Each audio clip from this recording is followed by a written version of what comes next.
2 buwan bago ang paghahain ng kandidatura para sa eleksyon 2025, formal lang magkaalyansa ang partido ng Pangulo at ang partidong misa niyang iniwan. Yan ang Nationalista Party na naging partido rin noon ng kanyang ama. Nakatutok si Ian Cruz. Please stand. Wala nang isang taon bago ang eleksyon 2025. Nagpanday ng panibagong alyansa ang partido ni Pangulong Marcos sa Partido Federal ng Pilipinas o PFP. At ang isa sa pinakamatandang partido ng bansa, ang Nationalista Party o NP.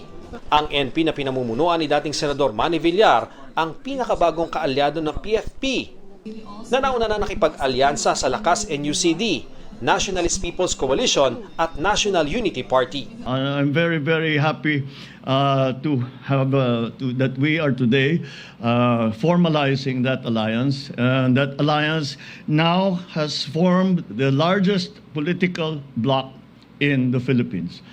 We need to prove to the Filipino people that we are a nation capable of rising above our differences in order to build a bright future for the country.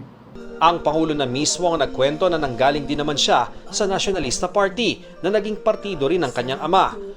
Tumiwalag lamang daw siya at sumapi sa Partido Federal ng Pilipinas sa kanyang pagtakbo bilang Pangulo noong eleksyon 2022. Umalis lang ako sa NP dahil tatakbo kong presidente, nagmamadali ako.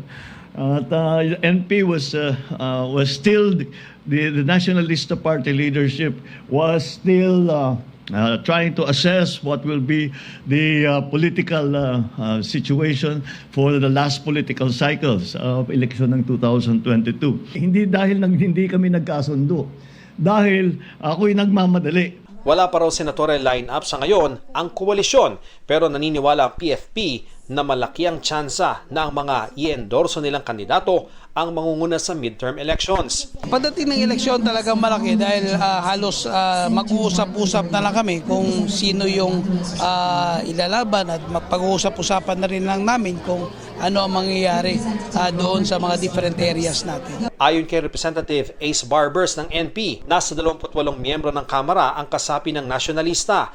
Nasa 10 naman ang gobernador at mas marami pa raw sa iba pang local posts. Para sa GMA Integrated News, Ian Cruz, nakatutok 24 oras.